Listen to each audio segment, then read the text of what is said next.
Cak Fatah. Tolong. Balai Kambang ini berada di Desa Lumpur atau Kelurahan Lumpur. Yang pertama ingin saya sampaikan, kenapa kok dinamakan Kelurahan Lumpur atau Desa Lumpur? Apa namanya? Kalau menurut tata bahasa, lumpur itu kan apa ya? Becek. Bukan tanah yang basah. Ayo becek. Karena becek. becek. Ya. Kenapa kok dinamakan lumpur? Kalau melihat dari cerita orang-orang tua, termasuk dari perkembangan apa ya, sebuah wilayah, apalagi wilayah keberadaan makam Mbah Sindujoyo di Karangpo, itu adalah tempat berada di tepi daratan dan laut. Makanya kalau ke selatan tinggi, ya. Kalau ke bawah rendah. Nah, pasar itu masih laut dulunya itu. Oh ya, pasar Gresik itu laut. Masih laut sampai sekarang. 1600. Apa 17? Ya, 17. Masih laut itu. Berarti keberadaan makam Mbah Sindujoyo tepat berada di tepian darat dan laut. Nah, otomatis daratan tepian ini tanah itu kan ya kadang kena air. Kalau waktunya air naik harus surut ya, kan menjadikan tanah itu gembur, jemek, becek, lumpur. Oh itu. Dan pernah saya dengar cerita dari orang tua juga, pembicaraan dari Kanjeng Sunan Praben ke Mbah Sindu. Istilahnya bahasa Jawa wis ngono sing pinggir kono jemek kono. Memang di dalam naskah artinya tercantum nama Kroman. Oh, di sini nama Kroman. Nama Kroman. Karangpasung. Cuman keberadaan nama lumpur itu loh. Jadi tadi dari tepian air laut. Ya. Itu sehingga menjadikan tanah itu becek, jemek. Itulah lumpur. Akhirnya dibuat sebuah pemukiman dinamakan Desa Lumpur. Nah, dikembangkan lagi di pemukiman kelurahan atau Desa Lumpur ini ada, mungkin pasti ada kesenian-kesenian tradisional yang mungkin masih berkembang, apa itu?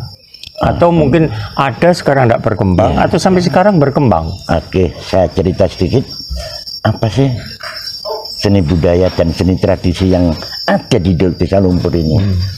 Yang pertama, jelas ada kesenian yang ada hubungannya dengan sejarah Mbah Sindu. Pada umumnya itu adalah diambil dari Serat Sindujoyo. Keberadaan seni budayanya. Yang pertama adalah bisa dikatakan pencak macan. Wah, asik ini, pencak macan. Pengantin sunat. Lah, pengantin sunat. Ini asik ini. Yang pakai terbangan segala itu toh. Terus ada temu kemanten. Iya. Ini baru saya ngomong dengan sampean. Iya, temu kemanten. Ada temu kemanten. Ini ada dua. Islam belum masuk dan Islam sudah masuk. Kalau Islam belum masuk namanya temu kemanten, ada temu kemanten tuknong. Tuknong. Menggunakan alat gamelan ketuk dan kenong. Ini tak joyo satu. Iya. Kemudian kalau Islam sudah masuk namanya kemanten jadur. Jadur. Maksudnya otomatis jadur itu sudah kemasukan irama terbang dan beduk.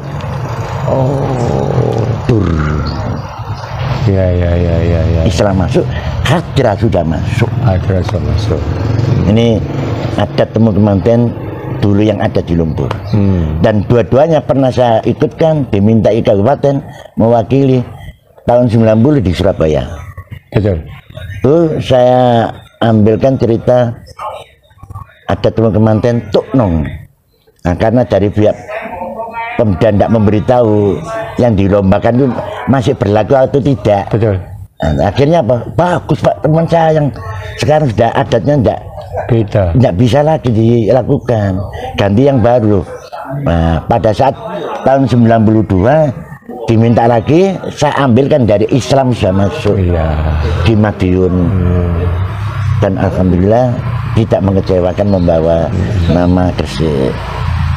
Saya membawa personil hampir 85. Cak Fatah, saya pernah membaca tentang sunatan. Ya, Saya loncat sejak sunatan. Situ ada yang disunati itu naik kuda, ada terbangan, ada mercon apa. Ini gimana ceritanya? Iya, kemanten sunat itu merupakan lambang keperkasaan anak-anak jejaka mulai kecil. Makanya sebelum disunat dipakai seperti Kerajaan, ya, ratu, raja.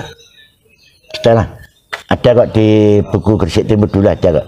Di covernya itu, ya, itu adalah cover orang Lumbur itu. Kebetulan kemanten sunat orang Lumbur. Iya, ya, ya. Nah, dulu kuda itu bisa menari, Mas Tanto. Oh ya, Sesuai dengan irama tang ding teng teng teng, itu dengan menari. ya. Nah, kemudian dari rumah calon pengantin sunat keliling kampung, terus pokoknya dengan tari-tarian yang dilakukan penabuh gamelan dengan kuda. Ya, ya, ya, ya. Akhirnya kembali baru satu hari berikutnya adalah sunat. Jadi sebelum sunat ini. Belum sunat. Berikutnya setelah itu sunatan. sunat. Nah, setelah sunat itu ada namanya udi-udian. Apa itu?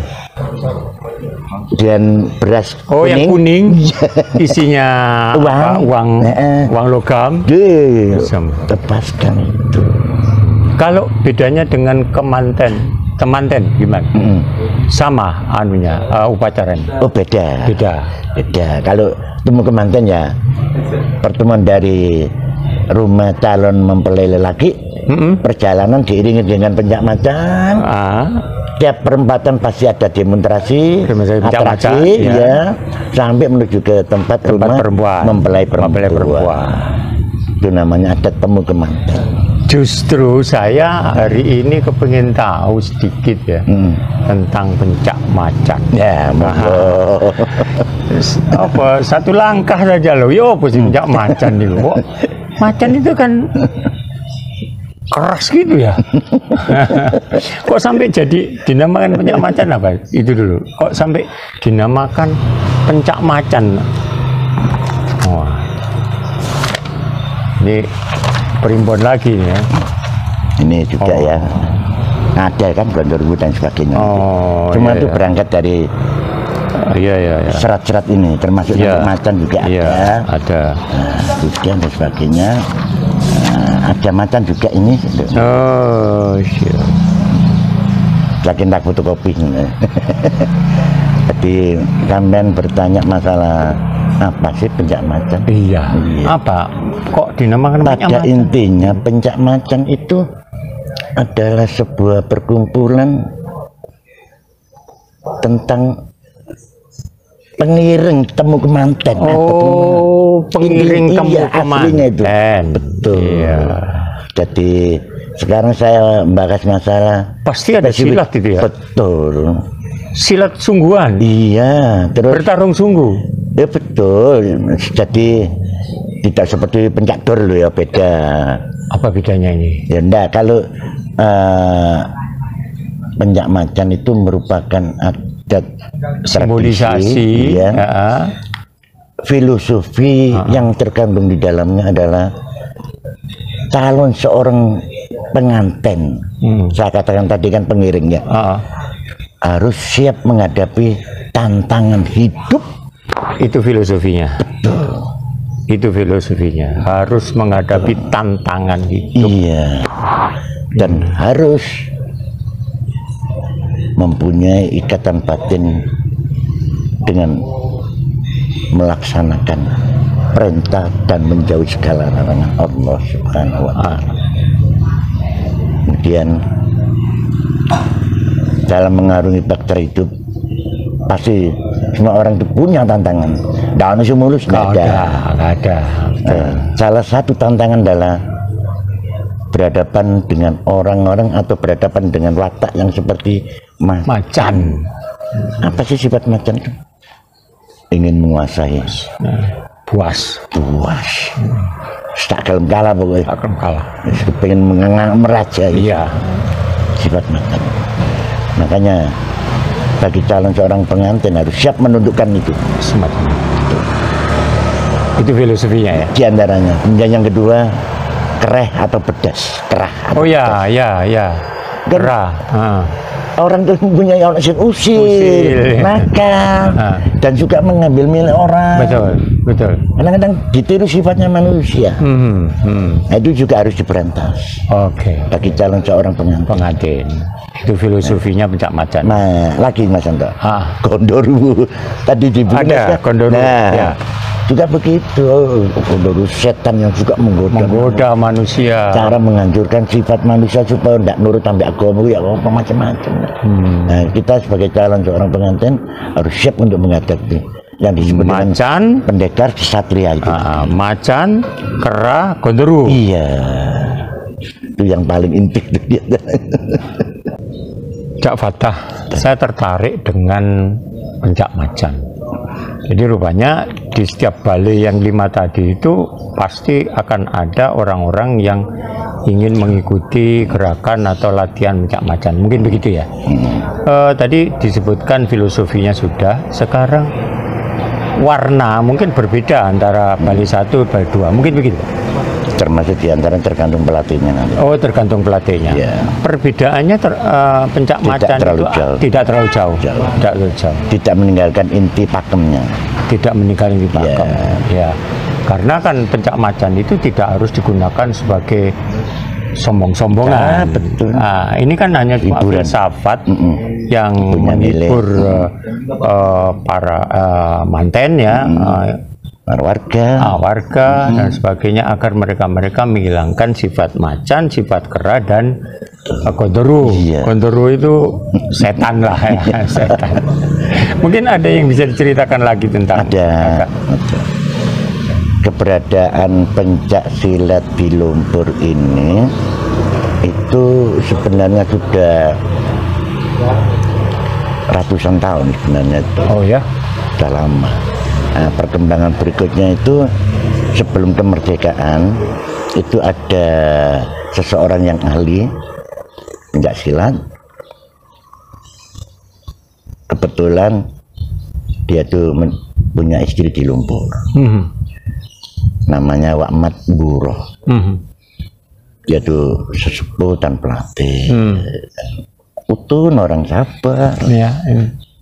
Mengumpulkan para pemuda untuk dilatih. Nah, salah satu anak buahnya itu bernama Pak Miyadi, sudah almarhum juga. Nah, dari Pak Miyadi inilah munculnya perkumpulan pencak macan yang sudah lama vakum. Sampai sekarang. Jadi Pak Miyadi punya generasi Pak Nurul Huda itu mulai zaman tahun 1940. Belum kemerdekaan. Terus sampai 1062 baru pimpinan diganti oleh Pak Nurul Huda. Dan kelompok ini namanya pencak macan Seputra. Karena yang melakukan putra semuanya. Dan memang ada lagi yang dari balik-balik, cuman yang saya ceritakan ini yang sering konsisten itu. Nah, itu sampai sekarang dipegang oleh adiknya yang namanya Abdul Ghafur. Artinya bahwa sampai sekarang masih lestari. Dan perlu saya beritahu Mas Panto, sampai nanti sewaktu-waktu biasa nanti berkunjung, di samping untuk melestarikan, caranya gimana sih melestarikan pencak macan di Desa Lumpur ini? Mengadakan sebulan Agustus festival pencak macan cilik. Di sini di Bali sana pesisir. Nanti saya beritahu kalau memang ada. Dan alhamdulillah perkembangan dari Lumpur, ada yang dari Rumo, jadi sudah mulai melebar ya. Betul. Festival pencak macan cilik. Festival pencak macan cilik berarti yang pengikutnya adalah anak-anak. Betul. Yang dinilai adalah ya gerakannya sesuai dengan harapan yang tadi. Ini cakep sekali. Saudara-saudara sekalian, tibalah saatnya kita di penghujung obrolan kami dengan Cak Fatah Cak Fatah, Dan tentu saja Anda punya istri dan putra-putra. Kira-kira istri dan putra-putra Anda itu mengikuti perkembangan Anda sebagai seorang seniman atau budayawan ini. Kira-kira bagaimana ini? Oke. Kalau nggak tahu ya, saya tuh sejak lahir itu ya tetangga saya tuh dalang Joko Rahman. Wah, itu dia. Yang kedua ahli ruqyah. Dan kalau ada waktunya main wayang di depan rumah itu, saya tuh duduk setelah sholat isya sampai malam. Oke. Sampai keturun. Ya, ya. Betulan tetangga saya. Ya. Dan Pak Joko Rahman pada saat itu kalau waktunya membuat wayang, melihat saya berjalan dipanggil. Kata sini, ini loh begini. Dia nyungging wayang tadi. Betul. Sama dengan yang satunya ahli bintang. Jadi saya tergores itu sejak kecil berarti. Sekitar tahun 70-an. Iya. Terus setiap ada apa-apa pasti satu diberitahu. Dan tergoresnya itulah sampai usia SMP, SMA.